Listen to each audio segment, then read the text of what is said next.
टीकमगढ़ आपका स्वागत करती है। मित्रों, आप जानते हैं कि विरासत कला मंच समय समय पर धर्म, संस्कृति, साहित्य के अंतर्गत आपके सामने रूबरू कराती है एक ऐसी शख्सियत से जो हमारे बुंदेलखंड में जाने जाते हैं। आज बुंदेलखंड के जाने माने आचार्य पंडित श्री राम सहाय लटोरिया जी, जो मानस मर्मज्ञ हैं, आपके सामने रूबरू हो रहे हैं और बालकांड के ऐसे प्रसंग के साथ उपस्थित हो रहे हैं जहां से इस सृष्टि पर मानव की उत्पत्ति हुई थी। आचार्य जी नमस्कार। मैं आपसे ये जानना चाहता हूं कि इस पृथ्वी पर सबसे पहला व्यक्ति कौन हुआ, कहां से इस पृथ्वी पर मानव की उत्पत्ति हुई है। इस संबंध में आप रामचरितमानस के आख्यान द्वारा कृपया स्पष्ट करें हमारे श्रोताओं को। नमस्कार। जब सृष्टि का सृजन परब्रह्म परमात्मा करते हैं तो उनकी नाभि से, कमल की डंडी से, फूल से ये ब्रह्मा जी की उत्पत्ति होती है। ब्रह्मा जी फिर सोचते हैं कि इसमें सृष्टि, मानव की सृष्टि की जाए। तो पहले उन्होंने 4 मानस पुत्रों को जन्म दिया, सनत, सनातन, सानंद, संत कुमार। ये 4 ने मना कर दिया कि हम मानव जाति की सृष्टि नहीं रचेंगे, हम तो भजन करेंगे, और ये चले गए भजन के लिए। इसके बाद में फिर ब्रह्मा जी ने 10 ऋषियों को प्रकट किया, तो उन्होंने भी इनकार कर दिया कि हम नहीं कर सकते हैं, हम नहीं करेंगे। तो ब्रह्मा जी को क्रोध आ गया और उनके क्रोध से फिर उत्पन्न हुए शंकर भगवान। और शंकर भगवान से उन्होंने कहा कि आप मानव जाति की सृष्टि करो, रचना करो। तो शंकर जी ने कहा हाँ हम करते हैं। और सबसे पहले उन्होंने क्या किया कि भूत पिशाच की सृष्टि करना शुरू कर दिया। तो ब्रह्मा जी ने कहा कि रुको रुको रुको, हमें तुमसे सृष्टि की रचना नहीं कराना है। फिर इसके बाद में ब्रह्मा जी ने दाहिने अंग से मनु को और बाएं अंग से शत्रुपा को प्रकट किया और कहा कि आप दोनों मिलके सृष्टि की रचना करो। तब मनु और शत्रुपा ने मिलके सृष्टि की रचना शुरू की। उनमें मनु के 2 पुत्र और 3 पुत्रियां पैदा हुई। इसके बाद मनु राजा बने। राजपाट बहुत किया इन्होंने। राजपाट करने के बाद में इन्हें गलानी हुई कि हमें विषयों से वैराग नहीं हुआ। मनु जी को ये हुआ कि हमारा बीत गया, समय बीत गया है, लेकिन हमारा विषयों से वैराग नहीं हुआ। भवन बसत बात चौथापन आ गया हमारा, लेकिन अभी तक हमारे अंदर वैराग नहीं आया है। तो इन्होंने सोचा कि क्यों ना हम तप करें। तो बरबस राज स्वतः ही नृप दीना, अपने पुत्र को राज देके और वन के लिए नारी समेत गमन बन कीना, एक अपनी रानी के साथ में वन को चले गए। और वहां जाके उन्होंने ऋषि मुनि महात्माओं का संग किया, सत्संग किया। इसके बाद में ये इन्होंने 21,000 वर्ष तपस्या की। 21,000 5,000 वर्ष इन्होंने जल और वायु का सेवन करके तपस्या की। इसके बाद 5,000 वर्ष बाद में इन्होंने 6,000 वर्ष तक केवल वायु के सहारे पे उन्होंने तप किया। और 11,000 वर्ष बीत जाने के बाद में फिर 10,000 वर्ष केवल इन्होंने सहारा किसी का नहीं लिया, ना हवा का लिया, ना पानी का लिया, और एक पैर पर खड़े होके इन्होंने तप शुरू कर दिया। मनु जी ने इसके बाद इनकी तपस्या में अनेक बार ब्रह्मा आए, शंकर जी आए, नारद जी आए, सब मनाया कि मनु मांगो, क्या मांगते हो हम देते हैं। लेकिन मनु का विचार था कि अभी तक जे आ रहे हैं, जितने आ रहे हैं वो सशरीर आ रहे हैं। हम तो उस पर ब्रह्म परमात्मा जब तक नहीं आएंगे तब तक हम अपनी तपस्या को भंग नहीं करेंगे। यानी निराकार रूप में नहीं, निराकार आकार ने ये ब्रह्मा जी, महेश, जितने भी आए जे आकार में आए, उनका ये कहने का मतलब था कि जब निराकार ब्रह्म आएगा 23,000 वर्ष बीतने के बाद में जब आवाज आती है कि मांग मांग बर भई नभ वाणी, जब आकाशवाणी केवल वाणी आई जी। तो मनु जी मैंने ऐसे हो गए जैसे हस्त पुष्ट भय धन, यानी बिल्कुल ऐसे हो गए कि जैसे अवै वै भवन से चले आ रहे हो। पहले अस्थिमांस रह गया था जी जी। तपस्या करते करते में केवल हड्डी बची थी मनु जी की, लेकिन जब कानों से आवाज आई कि मांग मांग भर, उस निराकार ब्रह्म की जो लोक ध्वनि हुई, समझ गए ये कि निराकार आकार नहीं है, निराकार ब्रह्म आ गया है। तो उन्होंने कहा, बोले राजन, ब्रह्म बोले राजन मांगो वरदान, क्या मांगने, हम आपसे बड़े प्रसन्न हैं। तो महाराज मनु ने कहा कि प्रभु पहले तो आप हमको दर्शन दीजिए। तो वाणी आती है कि मनु जी हम जिस रूप में अभी हैं हम उस रूप के आपको दर्शन दें, या आप कौन सा रूप में हमारे दर्शन करना चाहते हैं, हम वो रूप आपको दर्शन दें।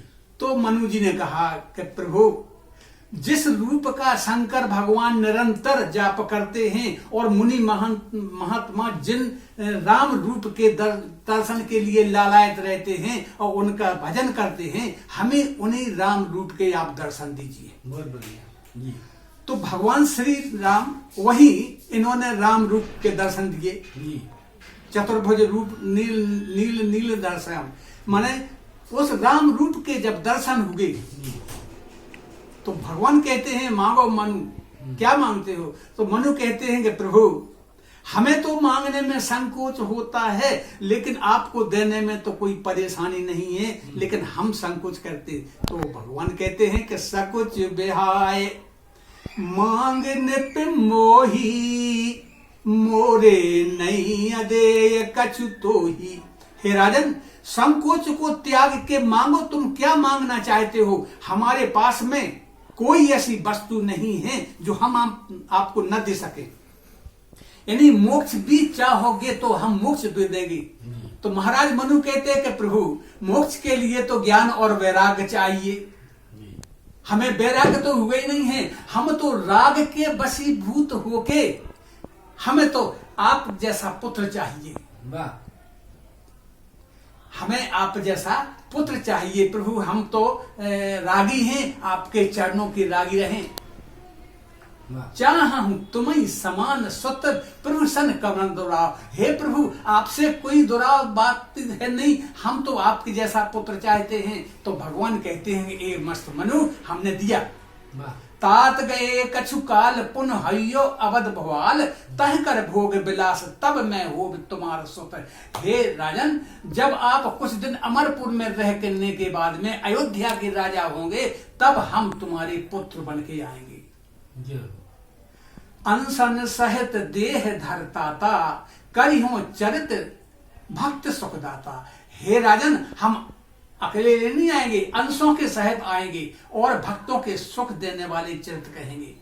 आदि शक्ति जही जग उपजाया, सो अब तरह मोरी है मारा। जो मनु को भगवान ने ऐसा वरदान दिया, उस समय शत्रुपा जी भी हाथ जोड़े खड़ी थी। तो भगवान कहते हैं कि देवी मांग पर जो रुच तोरे, मात विवेक अलौकिक तोरे, कबहु न मिटे अनुग्रह मोरे। यानी इन्होंने माता कहा, पुत्र भाव तो ये हो ही गए वहीं पे। तो उन्होंने कहा कि रानी बोली, महाराज जो राजा हमारे महाराज वरदान मांग रहे हैं वही हमें प्रिय है, हमें वही वरदान आप दे दो। तो इन्होंने कहा कि हम आपके पुत्र बन के आएंगे। तब इसके बाद में वहां पर क्या है कि वाम अंग सीता दिस सोई। जब मनु को महाराज भगवान वरदान दे रहे थे, उस समय सीता जी वहां उनके बगल में खड़ी थी। तो महाराज मनु और शत्रुपा जी जिज्ञासा से देख रहे थे कि ये कौन है इनके पास में है। तो उन्होंने कहा कि राजन, आप आए थे कि सृष्टि के रचयिता को हम अपना पुत्र बनाएंगे, तो आपने हमें मांग लिया। सृष्टि की असली रचयिता तो ये है जो हमारे बगल में है, आदि शक्ति यही जग उपजाए, इन्होंने ही संसार की उत्पत्ति की है सीता जी ने, इनको आपने बुलाया नहीं है और हमें आपने पुत्र रूप से मांग लिया है, तो हम तो वरदान दे दिया। लेकिन राजन चिंता न करो, हमारी शक्ति भी हम भी प्रकट होंगे, हमारी शक्ति भी प्रकट होगी। इस समय राजा को ऐसा वरदान देते मनु को, और भगवान मनु पूछते हैं, बोले प्रभु हमें एक वरदान और चाहिए। बोले क्या? बोले सुत विषयक तब पद रत हो। हे प्रभु, आप हमारे पुत्र रूप से तो जरूर आएंगे, लेकिन हम अपने आपके चरणों के प्रेमी बने रहें, इसमें हमें कोई संकोच ना हो। बोले एक मस्त दिया। बोले प्रभु एक वरदान और दीजिए। बोले क्या? कि मणि बिन फण जिम जल बिन मीना। जैसे मछली मणि के बगैर जैसे सर्प जिंदा नहीं रहता है, मणि बिन फण जिम जल बिन बीना। और जैसे मछली पानी के बिना नहीं रहती है, यानी मछली का जीवन पानी के अधीन है और सर्प का जीवन मणि के अधीन है। प्रभु ऐसा ही हमारा हो कि जब तक आप मेरे पास रहें, हमारे शरीर में प्राण रहें, और जब आप हमारे से दूर हो जाएं, तब हमारे शरीर में प्राण नहीं रहे। मणि बिन फण जिम जल बिन मीना। इसी प्रकार से हमारा जीवन भी ऐसा ही हो कि जब तक आप हमारे पास रहें, हमारे शरीर में प्राण रहें, और जब आप हमारे पास ना रहें तो हमारे शरीर में प्राण रहती। एक मस्त कह के भगवान इनको वरदान दे के चले गए। अब मनु को वरदान मिल गया। इसके बाद में अयोध्या में यही मनु और शत्रुपा जो है वो मनु बनते हैं अयोध्या में राजा दशरथ, और शत्रुपा जी बनती हैं कौशल्या। और जब कौशल्या जी से राम जी प्रकट हुए, तो उन्होंने प्रकट होते ही साथ में उन्होंने उस रूप के दर्शन कौशल्या जी को दिए, जिस रूप से भगवान ने मनु जी को और शत्रुपा जी को वरदान दिया था कि हम राम रूप के जे दर्शन दे रहे हैं, वही दर्शन उन्होंने शत्रुपा जी कौशल्या जी को दिया कि देखो हमने जो वरदान दिया था, हम आपके पुत्र रूप हो गए। उसका बोले भय प्रगट कृपाला दीन दयाला कौशल्या हितकारी हर्षित महतारी मुनि मनहारी अद्भुत रूप निवार। अद्भुत रूप क्या है? बोले नीलोत्पल दल श्याम पीत का सास चतुर्भुजा जल जारुण नेत्रांत स्फुरत कुंडल मंडिता सहस्त्राकात प्रतकाशा कृति कुंज तालिका शंख चक्र कदा पद्म बाला वनमाला विराजता। ऐसे प्रभु के जब कौशल्या जी ने दर्शन किए तो कौशल्या जी समझ गई कि ये वही प्रभु हैं जिन्होंने हमको वरदान दिया था। मैं कौशल्या आनंद में भगवान के हाथ जोड़ते, कहें दोई कर जोरी अस्तुति तोरी के ही विद करूं अनंता।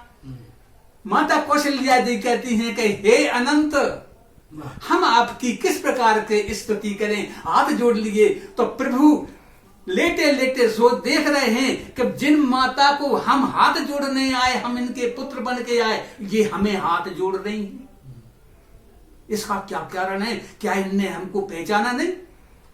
धीरे से पूछते हैं, आपने हमको पहचाना नहीं? अम्बा कौशल्या जी कहती हैं, पहचाना है प्रभु, इसीलिए तो हाथ जोड़ रही हूं। तो अब प्रभु पूछते हैं कि आपने क्या पहचाना? अरे प्रभु को ये लगा कि हमारा अद्भुत रूप देख के कहीं ये डर तो नहीं है। बोले क्या पहचाना? बोले ब्रह्मांड निकाया निर्मित माया रोम रोम प्रतिपेद कहें कि बोले ये ब्रह्मा, एक करोड़ों ब्रह्मांड, आपके रोम रोम में करोड़ों ब्रह्मांड सजाए हुए हैं। वाह। और हमारे यहाँ पर परमात्मा आ गया है। मैं हाथ ना जोड़ूं प्रभु? मैं हाथ क्यों ना जोड़? हम कहां गलती कर रहे हैं प्रभु? बोले प्रभु कहते हैं कि माँ हमारे यहाँ से हमसे गलती हो रही है। लोग कह रहे दो